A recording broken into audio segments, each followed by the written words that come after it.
Man, never really in doubt, no? Yeah, no, not at all. There was a few nervous moments there, no doubt, coming off Headingley. We want to be in that position again, but I thought, I thought we learnt from that. I thought we held our nerve, bowled really well against a team who fought really hard like we knew they would. Alright. Tim, just is it the most satisfying day for you as a captain, just in terms of the number of bowling changes you had to make? There were some 30 after the second drinks or third drink session. Just in terms of that, and then bringing Manas on and it working.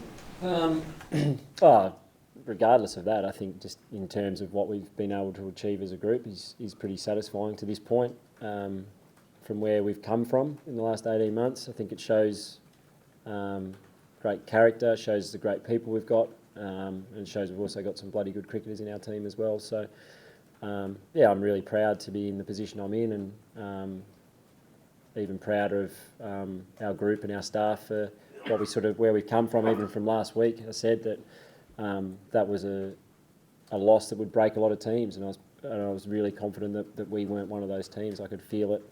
I thought we handled that week superbly.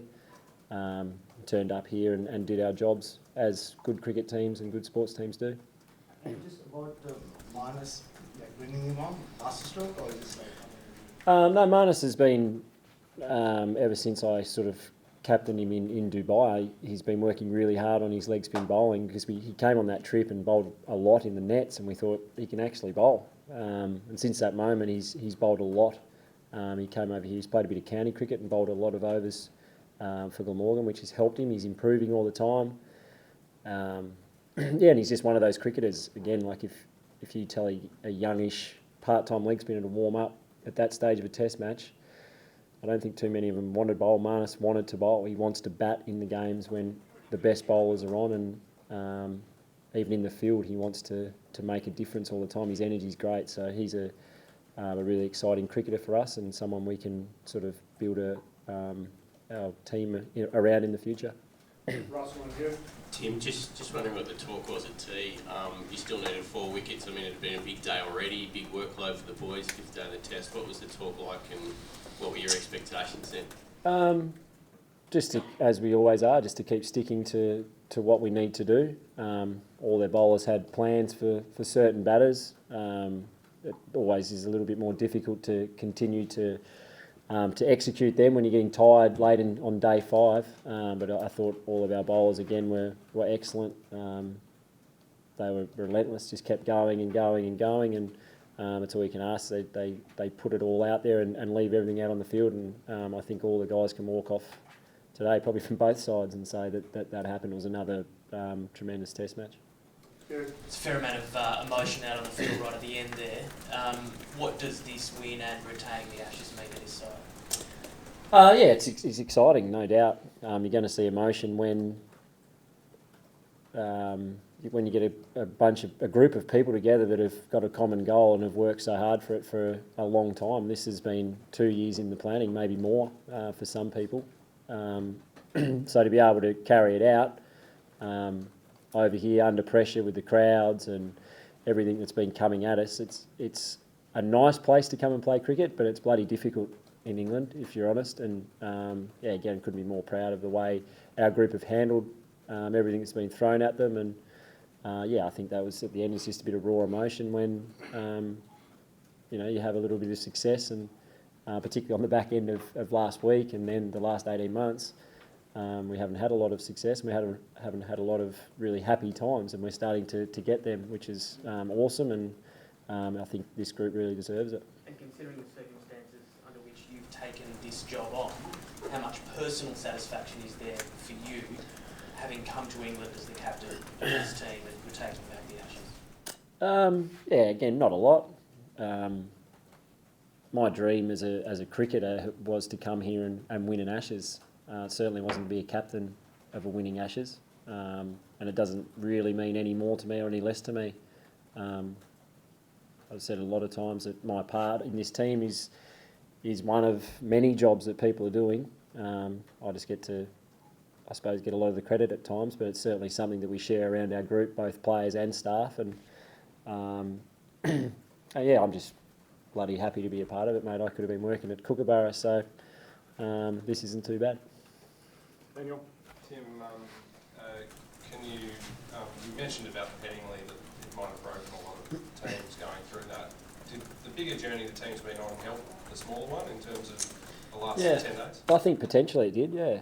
The group's clearly been through a fair bit of adversity, some more than others, but I think a lot of the guys that are in that change room have been through what happened at Cape Town, and you know, again, it's at times like that where you find out what sort of people you've got.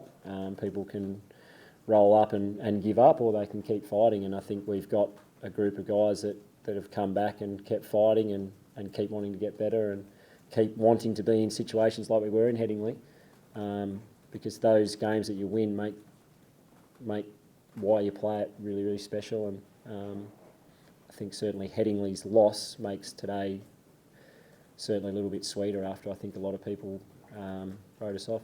And just how much do you put this win down to the craft of, or learning the craft of playing in England as opposed to playing in Australia or anywhere else? Yeah, I think this group's done it better than most Australian teams, if we're honest. Hence the result. I think we've known for a while that England sort of play differently to the way we do over here, and I think this team's had a real effort to sort of put their ego aside and roll up your sleeves and just do the job that's required and the job that's asked of you, rather than worry about how it looks or the style or brand of cricket we want to play. The brand of cricket this team wants to play is winning cricket.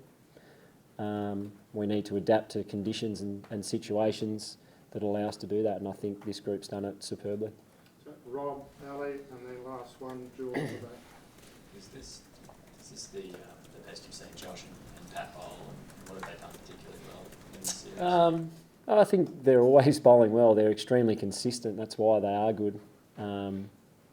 What I love about those two fast bowlers is that from day one in this series to this afternoon, the same effort's coming all the time, and you can't ever fault them. They run in hard, bowl as fast as they can every time they get the ball in their hand, and for me that's a real weapon to have. Fast bowling's a very, very difficult thing to do, particularly when you go in with three fast bowlers.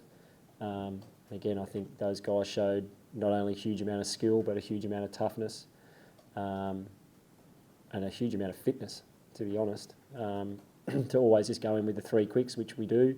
And Nathan obviously bowls a lot for us, but I'm not sure there's a heap of bowlers going around that would get through the workload that our guys are and maintain pace and skill like those two do. And Pat's obviously the best bowler in the world at the moment in the rankings, and rightly so. And Josh Hazlewood's last 3 Test matches have been right up there with him, so we're really lucky to have those two at the moment. Tim, did you ever wonder whether Steve Smith could come back to the level he was before what happened? And what does it say about him that he has? Probably surprised him. Yeah, no, I didn't at all. I mean, anyone who's watched him bat in the last 3 or 4 years know the talent and the skill and the hunger that person's got. People don't see how driven he is and how much he trains and how much he eats and sleeps batting. He's just a genius, and I never had any doubt that he would come back and be the player that he was. I think the scary thing is he's getting better. So I don't know where it's going to stop, but we're enjoying being along the ride with him, that's for sure.